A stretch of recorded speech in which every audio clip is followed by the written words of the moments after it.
indie game that was developed by the Skellington Crew Studios, a dev studio located out there in Kyoto, Japan. Shoutouts to the dev for hiring Koichi. It's kinda obvious as to why public relations would be the perfect fit. But anyway, this game was published through Devolver Digital.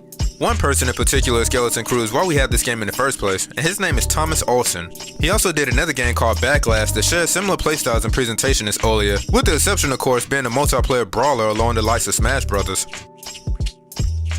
Now when it comes to Olija, for one person for the most part to be able to create this game is quite impressive, especially after completing it. According to the Skellington Crew's official website, Thomas was inspired by the swashbuckler genre and critically acclaimed titles such as Another World and Prince of Persia. No, not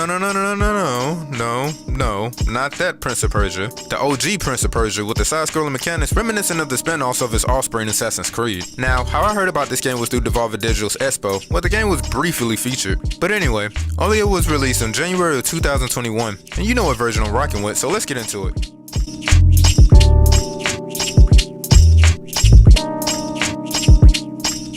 So, Olija is a very straightforward game within its story. It's about this man by the name of Faraday.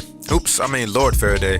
He and his crew of men decides to go out to sea, which doesn't end too well for them. He gets shipwrecked and wakes up in his land known as Terraphage. It is here he has to go on a quest to find his men and return back to his homeland. However, in the midst of all of this, he stumbles across this harpoon, or spear, whichever word you would like to use. And with this, he travels to different islands and hopes to find these keys that will supposedly allow him and his crew of men to go back home. But in the middle of this pilgrimage, he comes across this lady named Olija, and the little thing sort of develops between them two. So, in order to find these keys, you must travel to these different islands in order to pick them up. But within doing so, you have to fight against these monsters that's preventing you and your men from going back home. So obviously, this game utilizes pixel art for its choice of artistic direction. It's really not bad at all. I really don't know how Thomas did it, but watching this game go from like a low resolution display to the next scene being high definition is quite amazing. The cutscenes are done in its old NES flash quality that is good at showcasing its cinematic storytelling of sorts. But once it gets to the gameplay, that's when this game really shines. For a game that kinda looks a tad bit retro and somewhat outdated, as far as frame rates go, you would think that this game moves slow. But on the contrary, this game can be very fast paced. The combat and this game animation is as fluid as it can be. Attacking your enemies feels like the blows hit hard, especially when you knock an opponent back and blood ends up flying after their bodies collide with an object. Speaking of enemies, the variety of which the player will encounter is very diverse, and some of them gives off this cartoonish feel to them due to their mannerisms and seemingly comedic behavior. For example, these guys pointing a finger at you as if they're that evil monkey from Family Guy, and these Tingo-looking creatures that fall whenever they run out of energy to fly. Other creatures look quite intimidating and disturbing due to their movements. Like, for whatever reason this guy shucking and jiving just didn't sit right with me. It reminds me of how spiders behave before they kick the bucket. The bosses in Olija, although few, is still memorable in their designs, and in many cases provide some of the most cinematic, memorable moments. Some of the moments in this game looks very realistic due to how the choreography is presented to the player. Even though these are just pixelated figures, the way the animation was done makes it even more believable because you can actually pull these moves off in real life. It's almost as if Thomas actually studied martial arts and his forms just to put some of the moves and techniques into this game. Lastly, I want to talk about the environments. The different landscapes provide an engrossing visual spectacle into the land of Terraphage. Even though this game is pixelated, it still paints the perfect picture of how desolate and the struggling time that the people who are inhabiting this land are experiencing. There are a few things that I always remember when it comes down to Olija. The place where people was hanging around, the landscapes and new areas, and how where you're about to explore is somewhat previewed upon your arrival. And lastly, one of the most noticeable sequences is when this game does its Resident Evil, home unique horror game, and that last door thing where the player has to sit through this animation sequence looking at the entrance before you enter. This game has succeeded beyond my expectations in making Olija visually come to life.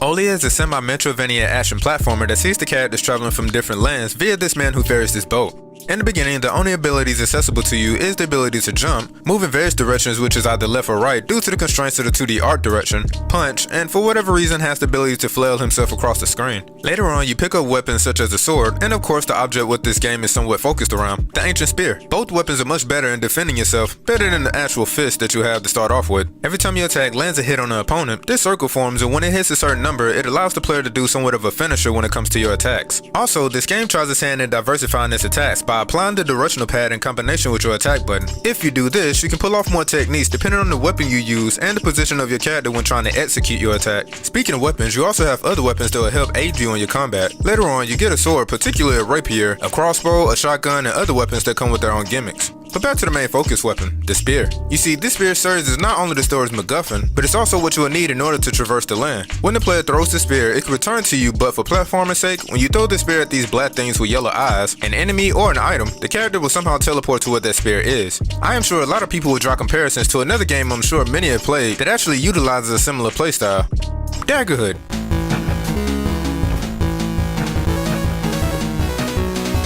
You can also find secret treasures by throwing your spear into locations that are off-screen that may seem a tad bit too convenient to be there.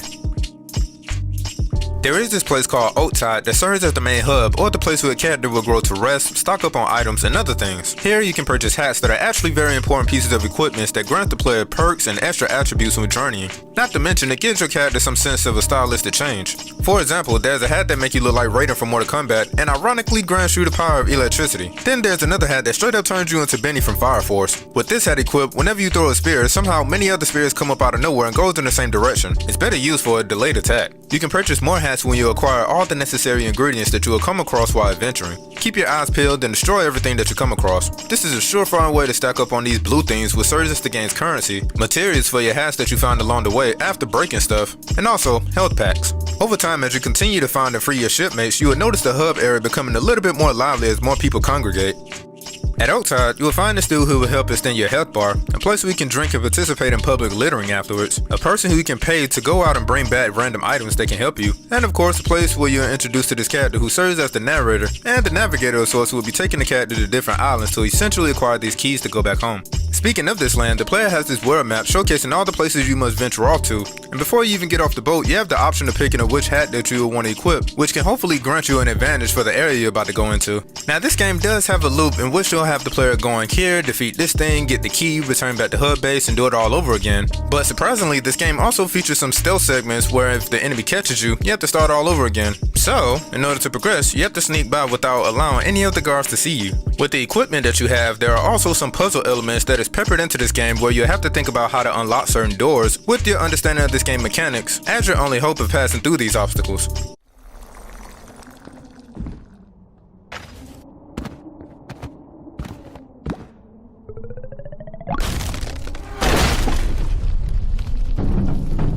So Olija in games like this where it looks very retro and pixelated always seems to have the most magnificent sound design. But the visuals may lack for many, the sound design overcompensates and makes up the difference. It even gets to the point where these simple small blocks of colors actually sound a little bit more realer than the objects it's trying to emulate. But in this game, you'll probably hear the environment more than any background music. Whenever you throw your spear and drops to the ground or bounce off an object, it sounds like a dropping bamboo stick.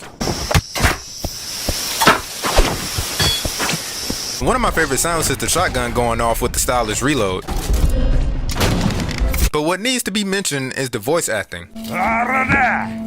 The voice acting of Olija is impeccable. Even though I had no idea what language these people was talking in, their tone in which they spoke always sounded like an old person was about to foretell scriptures of an old prophecy.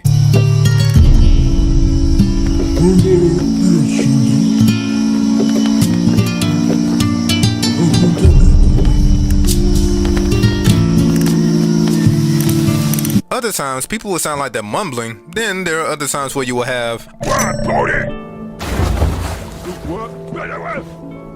oh, and did I mention that there's a whole lot of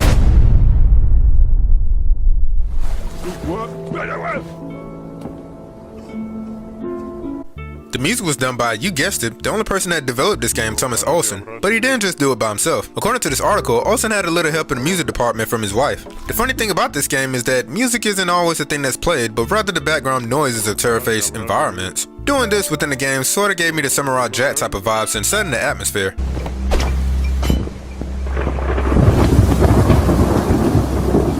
But when the music does play, usually it's this slow and seemingly tribal-like with a touch of electronic touch to them. I remember doing this boss battle where a somewhat hip-hop inspired track was played that had this very pleasant classical flair mixed in. It provided the right atmosphere as I went in on this monster.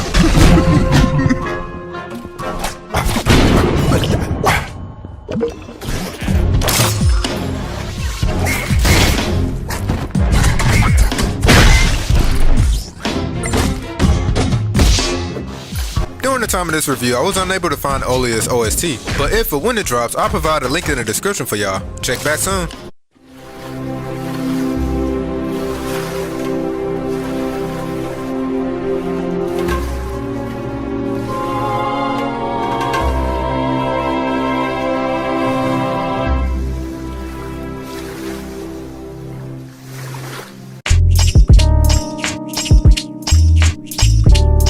I'm gonna give Olija a 9 out of 10. This game is short but quite memorable. You can probably get through this game in like 3 to 4 dedicated sittings. Some of the things I love about this game other than its gameplay is how humorous things can get.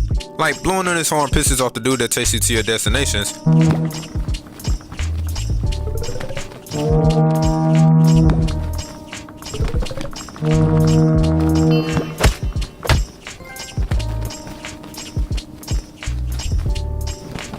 And how every time these segments where the main character is trying to get his Romeo on to be with Olija only abruptly ends with him being Jazzy Jeff out the door.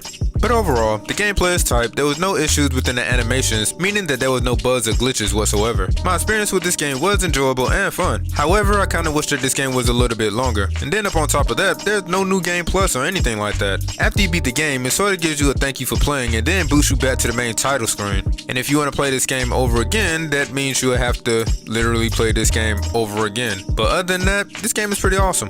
Olija is now available for PlayStation 4, Nintendo Switch, Xbox One, and Steam for Windows. On all platforms, this game is going to run you about $15. And if you played this game, let's talk about it. But until next time, be safe out there, and peace, y'all. And don't forget to like and subscribe. Hit up that notification bell, and I gotta go.